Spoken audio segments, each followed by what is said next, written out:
안녕하세요. 김신정 목사입니다. 주권 선교사 방송에서 소명을 위한 3분이라는 새로운 코너를 만들었습니다. 소명을 이루어가는 데 도움이 되는 그런 메시지를 전하려고 합니다. 오늘은 첫 번째 시간으로 같이 주의 종이 됩시다 라는 제목으로 말씀을 나누고자 합니다.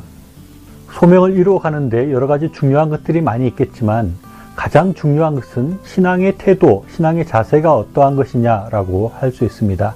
연세가 많은 분들 중에 목회자들을 높이는 말로 주의 종이다 라고 말하는 경우가 있습니다. 그런데 이 말에 좋은 뜻이 있음에도 불구하고 여러 가지로 문제가 많은 말이라고 할 수 있습니다. 저는 가끔 목사로서 이상한 생각이 들 때가 있습니다.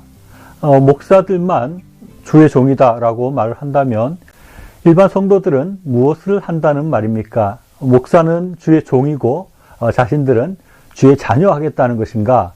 라는 이상한 생각이 들 때가 있습니다. 그러면서 그러지 말고 우리 같이 주의 종이 됩시다 라고 말하고 싶은 마음이 있습니다. 그리고 이 말이 문제가 될 수 있는 것은 이 말은 목회자들은 하나님의 일을 위해서 헌신하고 열심히 일을 해야 되고 일반 성도는 그렇지 않아도 된다는 그런 뜻이 담겨 있기 때문에 그렇습니다. 이것은 아주 큰 문제일 수 있습니다.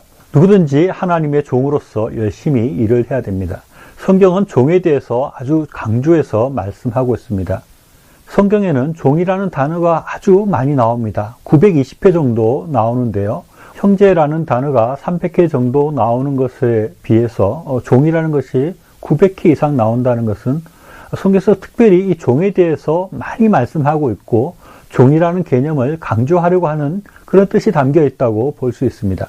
하나님께서는 우리를 종이라고, 하나님의 종이라고 말씀하시고 종에 대한 개념을 우리에게 심어주시기를 원했다고 볼 수 있습니다. 반면에 이 시대는 점점 민주화되어져 가서 우리 주변의 종을 찾아볼 수 없습니다. 종으로 살아가는 것이 무엇인지를 잘 깨닫기 어려운 그런 시대 가운데 살아가고 있습니다. 그래서 우리가 종으로서 어떻게 살아야 되는지, 하나님의 종이 어떠해야 되는지에 대해서 잘 모를 수 있다는 것입니다. 이것은 큰 문제가 될 수 있습니다. 그리스도인의 정체성은 아주 다양합니다. 우리가 물론 종일 뿐만 아니라 하나님의 자녀이기도 합니다. 하나님의 자녀로서 사랑받을 존재이고 하나님의 돌보심을 받는 존재입니다. 그러나 또한 분명히 우리가 하나님의 종이라는 것을 잊지 말아야 합니다. 하나님의 종으로서 해야 될, 하나님께 드려야 될 그런 도리가 있고 책임이 있는 존재라는 것을 잊지 말아야 됩니다. 사도 바울을 비롯한 많은 신앙의 선배들이 자기 자신을 하나님의 종이다라고 말하고 종으로서의 삶을 살아갔습니다. 예수님도 우리를 종이라고 말씀하시고 종이 어떠해야 되는지에 대해서 말씀하셨습니다.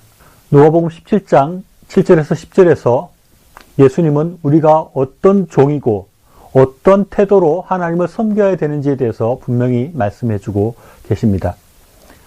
너희 중에 뉘게 밭을 갈거나 양을 치거나 하는 종이 있어 밭에서 돌아오면 저더러 곧 와 앉아서 먹으라 할 자가 있느냐? 도리어 저더러 내 먹을 것을 예비하고 띠를 띠고 나의 먹고 마시는 동안 수종을 들고 너는 그 후에 먹고 마시라 하지 않겠느냐?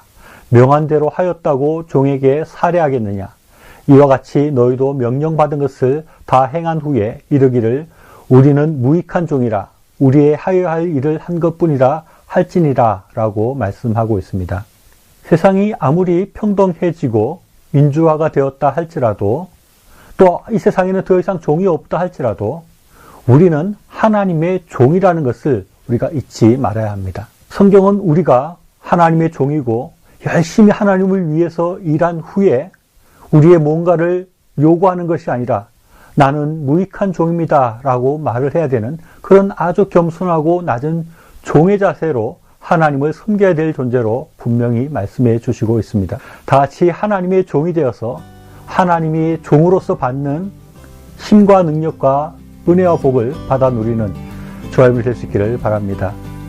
들어주셔서 감사합니다.